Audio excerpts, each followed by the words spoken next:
वहीं तेजस्वी यादव की जनविश्वास यात्रा लौरिया पहुंची, जहां उन्होंने सीएम नीतीश पर जमकर निशाना साधा। तेजस्वी ने कहा कि बिहार में 17 महीने में मैंने 5 लाख नौकरियां सरकार में रहकर देने का काम किया।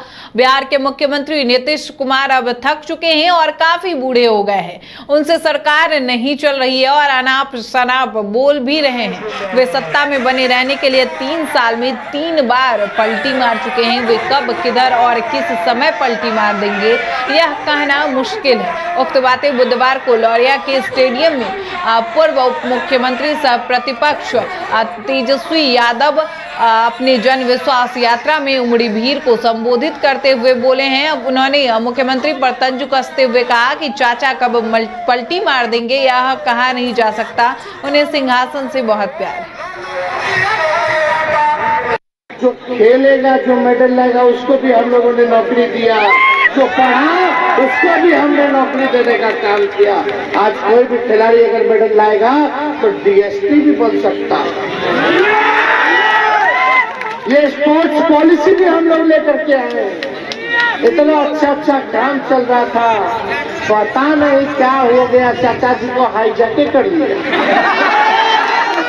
अब हाईजैक हो गए तो हो गए, लेकिन आपका भाई, आपका बेटा ने आगाज कर दिया है कि बिहार को विकसित राज्यों में लाना है, हर एक का तरक्की लाना है, चाहे कोई धर्म के हो, कोई जात के हो, कोई वर्ग के हो, सबको तेजस्वी साथ लेकर के चलने का। कांग्रेस के प्रदेश अध्यक्ष अखिलेश प्रसाद सिंह ने पटना में एनडीए सरकार पर जमकर निशाना साधा है। अखिलेश प्रसाद सिंह ने कहा कि जिस तरीके से बीजेपी ने नीतीश के साथ मिलकर सरकार बनाया है, ये एनडीए पर काफी भारी पड़ेगा। जनता के अंदर एनडीए के लिए आक्रोश है। अखिलेश सिंह ने आगे कहा कि बिहार में बीजेपी को बुरी तरह मुंह की खानी पड़ेगी। नीतीश कुमार इतिहास हो गए हैं और उन्होंने बिहार के लोगों का सर झुका दिया है। नीतीश कुमार अब बोझ बन गए हैं। भारतीय जनता पार्टी को यहाँ बुरी तरह मुंह की खानी पड़ेगी।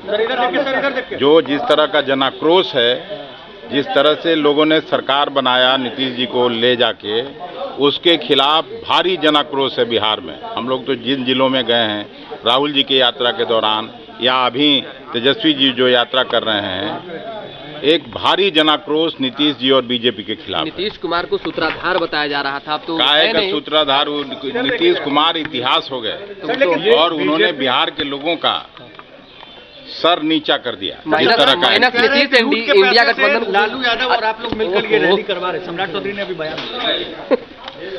अब उन पर तो मैं कोई टीका टिप्पणी नहीं करूंगा। अभी बड़ा लोगों का बात करिए। तो माइनस नीतीश कोई दिक्कत होगा इंडिया गठबंधन को? लॉस होगा कुछ माइनस नीतीश?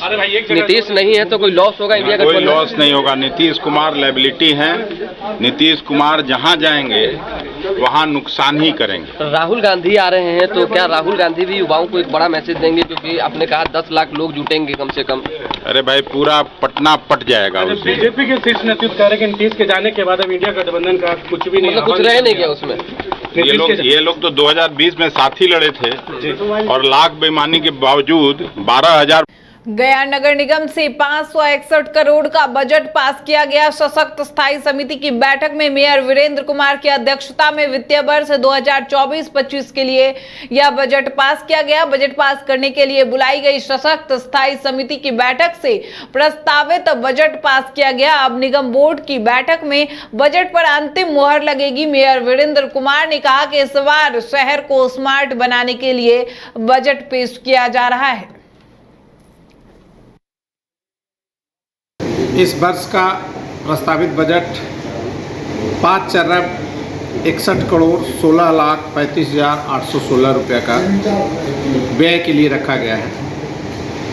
और आय का जो प्रस्तावित आय है वो 5 अरब 61 करोड़ 17,88,530 रुपये का है।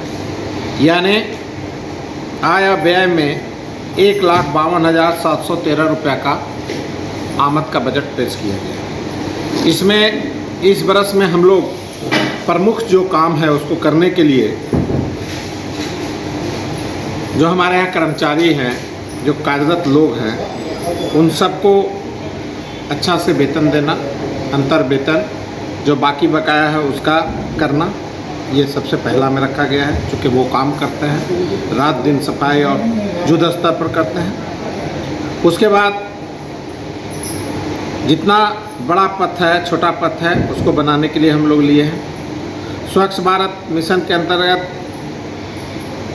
संपूर्ण जैविक खाद बनाने के लिए जो प्रक्रिया छोटी है उसको किए हुए हैं। इस बार हम लोग प्रयास है कि इस साल कंस्ट्रक्शन एंड डिमोलिशन, वेस्ट से निस्तारण, जो घर टूटता है, रोड टूटता है, उससे जो कचरा निकलता है, उससे हम लोग CND बनाएंगे। वहीं मुजफ्फरपुर न्याय मंडल में परिसर में सम्मान समारोह सह समीक्षा बैठक का आयोजन किया गया, जिसका न्यायालय के जिला और सत्र न्यायाधीश मनोज कुमार सिंह ने दीप प्रज्वलित कर उद्घाटन किया। कार्यक्रम में शुभ कार्य होता है वहां हम ज्योति पुंज Bihar power distribution company limited की ओर से पदाधिकारियों के माफ कीजिएगा, कार्यक्रम में विगत राष्ट्रीय लोक अदालत लंबित वादों के निपटारा करने में मुजफ्फरपुर न्याय मंडल को समूचे बिहार में प्रथम स्थान प्राप्त होने पर जिला जज मनोज कुमार सिंह के द्वारा कई जजों समेत विद्युत विभाग के पदाधिकारियों को प्रशस्ति पत्र और शाल ओढ़ाकर सम्मानित किया गया। इस अवसर पर कार्यक्रम के मुख्य अतिथि मुजफ्फरपुर के जिला और सत्र न्यायाधीश मनोज कुमार सिंह ने संबोधित करते हुए कहा कि आगामी 9 मार्च को होने वाले राष्ट्रीय लोक अदालत में उसी ऊर्जा के कार्य करने के लिए प्रोत्साहित कर आगे कार्य करने की बात कही। साथ ही आगामी 9 मार्च को होने वाले राष्ट्रीय लोक अदालत में आमजन से भाग लेने के लिए अपील करते हुए कहा कि ज्यादा से ज्यादा मामले का निपटारा किया जाए। वहां हम ज्योति पुंज Bihar power distribution company limited की ओर से आज के कार्यक्रम में आप उपस्थित थे तो आपने जाना ही होगा कि हम लोगों ने 2 तरह के इसमें संवाद किए। पहला तो ये, जिन लोगों ने अच्छा किया उनको और अच्छा करने की प्रेरणा देने के लिए प्रोत्साहन, और दूसरा ये कि हम समीक्षा कर पाए कि हमसे जिन क्षेत्रों में कुछ कमी हुई होगी, जिसका निस्तारण जिन वादों का कम था उनमें ज़्यादा वादों का निस्तारण करें, ताकि मुजफ्फरपुर न्याय मंडल की जनता को अधिकाधिक न्याय मिल सके लोक अदालत के माध्यम से। आगामी सर 9 मार्च को भी लोक अदालत है, तो उसको लेकर क्या निर्देश है? इस साल की ये पहली नेशनल लोक अदालत होगी और निर्देश क्या, सारे मुजफ्फरपुर वासियों से आग्रह है, अपील है कि लोग ज़्यादा से ज़्यादा इसमें शामिल हों और अपने छोटे छोटे वादों को निष्पादित करा करके आपसी प्रेम सौहार्द को कायम करें। सम्मान कार्यक्रम करने से ऊर्जा दोगुनी हो जाती है सर, तो इस तरह के कार्यक्रम लगातार आयोजन होते रहने चाहिए।